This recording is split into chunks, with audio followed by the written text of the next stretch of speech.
चलिए जानते हैं आज के देश और दुनिया की सिलेक्टेड काम की और महत्वपूर्ण 50 बड़ी खबरों को सिर्फ 10 मिनट में। पर अभी तक आपने इस वीडियो को लाइक नहीं किया तो लाइक कर लीजिए और चैनल को सब्सक्राइब कर लीजिए।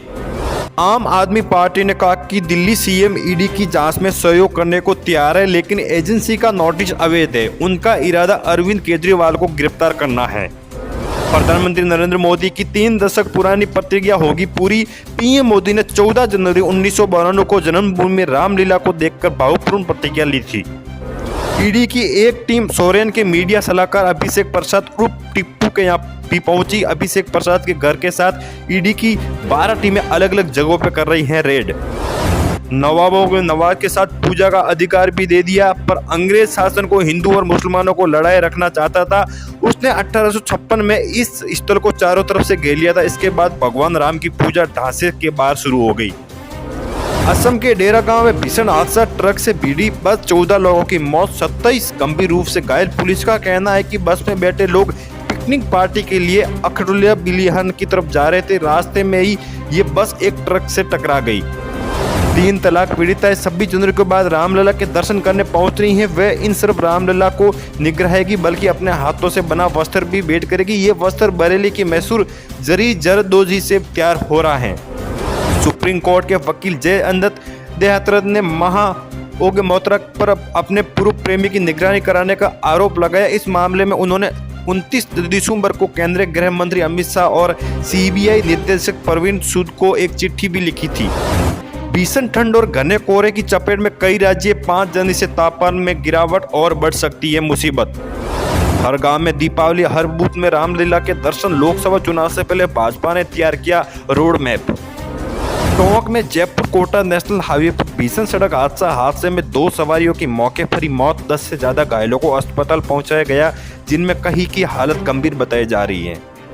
राष्ट्रीय राजपूत करनी सेना प्रमुख सुखदेव गोगामिडी हत्याकांड के मामले में लेकर राष्ट्रीय जांच एजेंसी एनआईए ने राजस्थान और हरियाणा में 31 जगहों पर छापेमारी की। पिछले महीने गृह मंत्री की इस हत्याकांड की जांच राष्ट्रीय जांच एजेंसी एनआईए को सौंपी थी।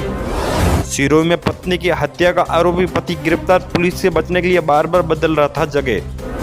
हिट एंड रन लवर्स के खिलाफ हड़ताल पर गए चालक आज से काम पर लौटे, लागू नहीं होगा ये कानून। विदेश मंत्री एस जयशंकर द्वारा पूर्व प्रधानमंत्री पंडित जवाहरलाल नेहरू की चीन नीति की आलोचना करने पर कांग्रेस भड़क उठी। उसने जयशंकर पर कोई भी बड़े आरोप लगाए, साथ ही कहा कि वो मौजूदा प्रधानमंत्री से लाभ लेने के लिए नेहरू को कोस रहे हैं। अधथप्पी बिरयानी लाने पर ग्राहक से जड़ा वेटर ने थप्पड़, भड़का स्टाफ और फिर हुआ जमकर बवाल, 6 लोग गिरफ्तार।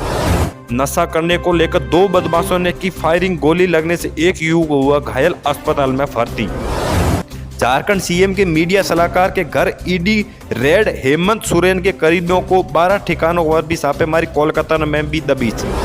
महबूबा की बेटी इजाजता बोली, पंडितों के बिना कश्मीर अधूरा, हिजाज पसंद नहीं, बीजेपी धोखेबाज, आर्टिकल 370 के लिए कश्मीर लड़ता रहेगा। 26 जनवरी से पहले अधिसूचित होगा भारत पाक अफगानिस्तान से आए 72,000 हिंदू सिख शरणार्थियों को फायदा।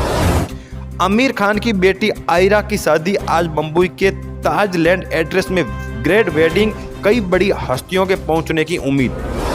पंजाब गए सिद्धू मूसेवाले की हत्या के कथित मास्टरमाइंड और पंजाब पुलिस की ओर से कई मामलों से वंचित गोल्डी बरार को भारत सरकार ने आज आतंकवादी घोषित कर दिया। यूपी में सिर्फ इंतजार, बिहार में नौकरियों की भरमार, नीतीश के दिग्गज मंत्री का योगी सरकार पर हमला। जापान में भीषण भूकंप के बाद अब बारिश का भी खतरा, मलबे में लोगों की दबे की आशंका, राहत और बचाव का कार्य जारी। राम मंदिर नियंत्रण केवल उन्हीं को मिला जो राम मंदिर के मुख्य पुजारी के संजय राउत और उदय ठाकरे को दिया टूक का जवाब। अयोध्या में प्राण प्रतिष्ठा समारोह को ऐतिहासिक बनाने में जुटी भाजपा, तैयारियों को लेकर आज होगी बैठक, नड्डा शाह हो गए शामिल। पाकिस्तान सुरक्षा बलों में खैबर पुख्तूनख्वा में मार गिराए 4 आतंकवादी, आत्मघाती हमलावर को भी किया उतार घाट, मौत के घाट।